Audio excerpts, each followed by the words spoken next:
Hello and welcome back to Binge-worthy Podcast. Today we will be reviewing The Sound of Metal, which follows the life of a heavy metal drummer who faces various personal and professional obstacles when he unexpectedly starts to lose his hearing. I am joined by my fellow co-host, Casey Kelsey. And hello, LaRasha Simon. And I'm Starlee. Let's get right into it, guys. So, what did you think of the film? For me, I wasn't upset with this movie at all. I really like the storyline. I like the idea of. I feel like there's a lot of symbolism within this movie, which I think I wasn't expecting it because looking back on it, it's a very slow movie. There's not a whole lot of and I think I like it because it's so subtle in a way. Everything is subtle. So like, if you remember the opening scene, or not the opening scene, but towards in the beginning when they're in their trailer, we see the cuts on her arm, but nothing was said about it. Not yet, not at the time. I feel like that was really subtle. Like, we already knew right away what type of person she was just off that one shot. And then he goes to cooking. What does he do? He rubs his ear because his ears are already starting to go out on him. And he does another concert. He's banging on his drums. And then before that concert, his hearing goes out completely. And then he bangs on the drums. He's in the shower. He's trying to figure it out. He thinks there's something wrong with his sinuses. And, the over-the-counter doctor is like, he's at a 28% right now. Like, he cannot hear me, right? So I think for a movie like that to have that same pace the entire time was very risky. Very risky. And I think in a way it worked. Because usually at some point something happens and boom, we get some plot twist or like something big happens that brings us back into the movie, and the pace kind of changes a little bit. But with this, it was like, even with the big moments in like his all is lost moment, his dark of the night soul moment, it was still slow. It was still very subtle. For someone to say we're going to do it this way was very risky, and obviously it worked in their favor because it did get nominated for an Oscar. The sound design was pretty interesting too, and I like that. I like that as well. Just how they cut off all of the audio to give his perspective of what he's hearing because he's hearing absolutely nothing, and then they cut the audio back on so that we can actually hear what's happening. So I think that was really cool too. And then just the whole meaning of the theme of the movie. I was trying to figure out. I feel like you can go with so many different themes of like, bad things happen to us, but you can't you can't fix everything that happens to you. It's that theme of like, because he kept trying to, even with them saying, learn how to be deaf, okay? Your hearing is gone. He wanted to save his hearing after people telling him, you can't fix that, which is true. We all know this. Hearing is one of those things that once it's gone, right? So he gets told about this surgery, this really expensive surgery he can have. He sells everything he practically owns to pay for this surgery. And what happens? It's worse than even being deaf. Like, it's just worse for him. So I feel like it's the theme of that is like, sometimes you just got to let things be because you can't fix everything that happens to you. You can't expect to fix every single thing that happens in your life. And sometimes you have to, just think like everything happens for a reason. You know what I mean? Like, things are supposed to happen the way they are. And sometimes you got to just let the universe do what it does. And then when you try to force things to happen, then you don't get the best outcome, in which that happened to him. So I don't know. I really appreciated just those little things about the movie. And then I'm going to be quiet because I went on a big tangent. I like your tangent. I agree with your tangent. a lot. No, I definitely agree. Like sometimes it's unfortunate, but you kind of have to like flow and accept what is. Because I'm not gonna lie, when he got his earpieces finally, and then he went to go visit his woman at her dad's home, and they had the party. For me, that scene was like heartbreaking when he was going through the party, and it was like all those excruciating sounds, and then he goes to get in bed with her after the party, and he's like, well, you sounded so good, and I'm just like, oh my gosh, but he could barely hear anything. Like I just felt so bad for him because he wanted it so bad. And then I think my favorite scene was probably after he left. I'm really jumping the gun here, but after he left and he was walking around town and was in front of like the church bell tower or whatever, and he finally took them off. And it was like such a relief. Like I like blew out air and like relaxed for him because I'm like, just like finally you're letting yourself be. Because oh my gosh, those sounds. And I wonder if that just those like if you really looked at the cinematography of the movie as well and how they used the sound and camera work and how it like connect like I don't know what I'm trying to say here, but it's kind of like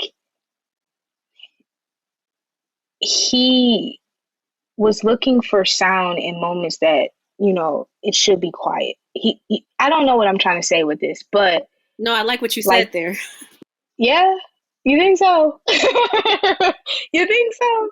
You think? Because like the dude Joe, he was like stillness. That's all we have as people who cannot hear. So, and he was basically telling me you have to cherish those moments. And I wonder if almost in the way that this movie is trying, like, I love how it kept saying being deaf is not handicapped. You have sign language. A lot of them can read lips. And honestly, I'm gonna keep it a buck. It's probably best that way sometimes. Like the things people say about you, because I can tell you now, just because I know me and how my personality is, if I couldn't hear, I'm using that to advantage. If anything, this movie made me want to learn sign language. That too, I yeah. could teach I you. Yeah, You you know teach silence. me. Because I think it's No. just so beautiful to be able to communicate with people in all different like spectrums. So when I was younger, I learned sign language because my mom would send me to this nursing home, and basically the people were so hard of hearing, we learned signed. And I realized through my time of like overusing my voice, I had laryngitis a few times where I wasn't able to talk, I wasn't able to sing. And I would sign people with ASL, and then they'd be like, um, sorry, like I don't understand, which makes me also feel like people are less understanding to learn something that will make them uncomfortable. And so I found when trying to, even if you do the hello, my name is, which is like a clear thing, and my name is a little long, doing it or whatever, I found serving a table that was deaf or hard of hearing, they're more than willing to teach people in outside of the deaf community their language because it's very seldom that people actually want to learn ASL. Um, so that I found a lot of beauty in. And I also, generally speaking, I mean, I'm gonna keep it 100 with you. I fell asleep in this movie. Like I had to like, it was really hard for me to like keep my attention. I did watch it all the way through, but I had to like go back. Um, but I think generally speaking, the message of the movie, because at the end, she's telling him, hey, we should go back to, or no, he's telling her, like, we should go back to the music. And she starts getting very uncomfortable, like her nonverbals. And I think that's also a piece of the movie where a lot of those nonverbals are speaking much louder than words because you can see, at least how I interpreted, she's going back in her head thinking like I was in such a place of distraught, barely keeping it together when we were on the road and living in the home, then I am here in France. And so he wants to get back to that, but not everything is as it seems. And like while I, work in a place where I'm talking all the time, I do cherish coming at home and not speaking or whatever, even though I like talk a lot or whatever. So I think the imagery I really liked in the movie. I didn't care for how long it was drawn out. I don't think it was drawn out. I feel like it. Well, maybe because this is really my type of movie, but I think it unraveled beautifully, and I think, like you were saying, like when they were in the bed, her nonverbal verbal cues were really like screaming, like she wasn't really comfortable with the idea of like what he was saying. But I also think something beautiful within that scene, within that moment, is how they said, you know, we saved each other. But I don't think it was like in a physical sense, because obviously they weren't together. And I love towards the beginning when she made him go back to the place and she decided to leave, because I feel like it could have easily went in a direction where she stayed and they really destroyed each other, you know, through the process. So I think I admired the actors. I think they really did a nice job, and I admired the characters because they really had to grow on their own, and I think they both had a unique journey. And I actually wish I could have seen more of her journey. Okay, so I agree with everything you have said, Star. And I want to just add to that really quickly and say that I really do appreciate how that the writers didn't do the typical he's gonna relapse. I do like that the girl left because she knew that that was what was best, and she told him like basically, she said, "If you hurt yourself, I'm gonna go back to hurting me. So I need you to get better for me," and that's what he did. Um, but one of the things that kind of pissed me off about his character was I kept saying, "So okay, you gonna get these ear pieces, you gonna get this little ear surgery. What you gonna do? You gonna go back to banging those drums?" I just I could not understand why he thought that was a great idea. Like, oh yeah, I'm gonna get them fixed. We're gonna go back on the road. We're gonna go back to doing concerts. I agree. I didn't understand either. I think that's also another element of or layer of his character is he had a bit of an ego. And I think in the scene where he goes into the kids' classroom for the first time, and the kids kind of making fun of him, and he draws his name really big, and it's like, dude, what are you doing? I think that goes to show, because he kind of like had to humble himself in that moment, because it's like, dude, you're not any different than anyone in there. Like, you have to adjust. I will agree with Larasha when she said that, it. I'm a half agree with Larasha. It did drag his time of being, not accepting the fact that he cannot hear anymore. It dragged a little bit, but I feel like for this movie it worked because I feel like that is a little realistic. To lose something, to have something and then lose it at a time where you feel like your life is going really, really well. Because remember, he was a drug addict, and he kind of talked about where he did. Joe asked him where he's from. He said all over. So obviously, he had a rough childhood, right? So it's like it was good for his character though, because I feel like that's realistic. How long do you think it'll take you to come to the conclusion that you can't hear anymore? Especially when you have a big ego. You're doing these concerts. You're with your girl. You're living your life how you're comfortable with your life how it is, and then something like this happens to you. How long would it take you to be like, dang, I really can't hear and let it go? You know what I mean? Like that's a shift in your life. And so I feel like the ending was really strong for him. For him to hear that loud church bell and he's sitting there and he finally just takes them off. And then he has his moment of stillness, like Joe said. That was a very strong ending. Like, and then it just goes black. And we know that at that moment, he then accepted the fact that he could not hear. And, I wish we could see, how he turned out. Maybe he went back to the school, but also I'm not mad at the ending. It worked. I loved it. Yeah, 100% agree with you, Casey. I It's definitely realistic. Like, that would be very hard to cope with. Like, especially when you're a music lover. Like, I love music. I couldn't imagine not being able to hear and allowing those sounds to move me in different ways. And I never really got angry at him, and sometimes like how he reacted to things, because it's, he lost both of the loves of his life at the same time. Like, that would be hard for anybody to like deal with.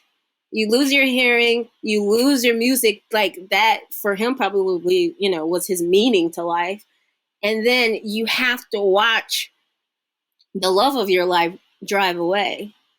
And then you finally reconnect and you realize you both are at points where you have to be dependent on yourselves, and you can no longer save each other, and you have to let that go. You have to let this idea of what your life would have been, should have been, go, and you have to let her go and live freely to do what like she wants to do, because clearly she was doing quite well without him. And even like her whole physical appearance, it was more vibrant. She was full of more confidence. She seemed more relaxed. That was one of the big lessons in the movie too, that I think a lot of people could learn from, is sometimes you have to leave people to help them, because Yeah, sometimes we try to hold on to people so heavily, and it's like you're hurting more than you're helping them right now.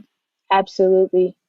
Absolutely. And then the fact that he just got up and left because he even noticed that about like, oh, you cut your hair. You haven't been cutting. You know what I'm saying? Like, I just feel like I just love the subtle, Yeah. just how subtle this movie is. It's Yeah. so subtle. It's so freaking, everything about it is subtle. Just with the dialogue, even like there's times where there's no dialogue at all. And we're just watching him do what he does. And I think that goes to show a lot about the actor. I think he did a brilliant job in embodying this character.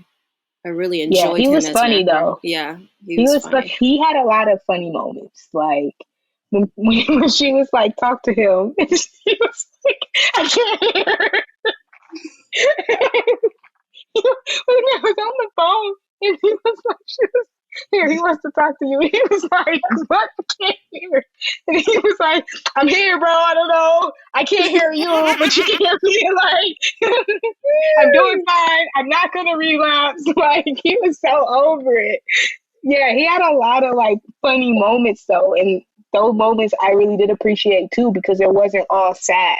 Like it was sad, but like again, realistic. I feel like with the personality I would have, I don't think anyone would be able to take you seriously either.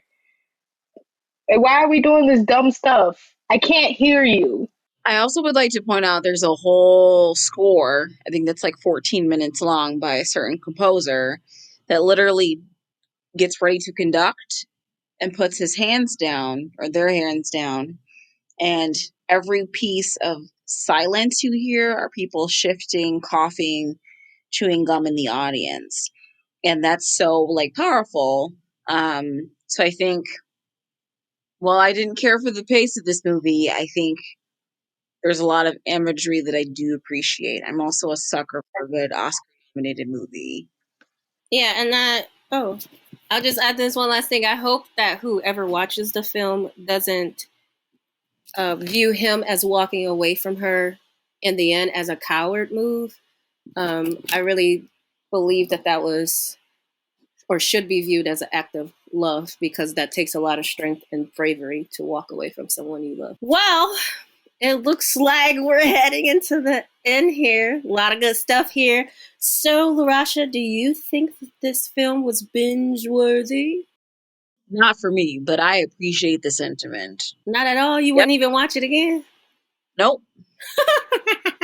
And I like watching stuff repeatedly, but no. That's crazy. Casey, how do you feel? Do you think it was Um, binge worthy?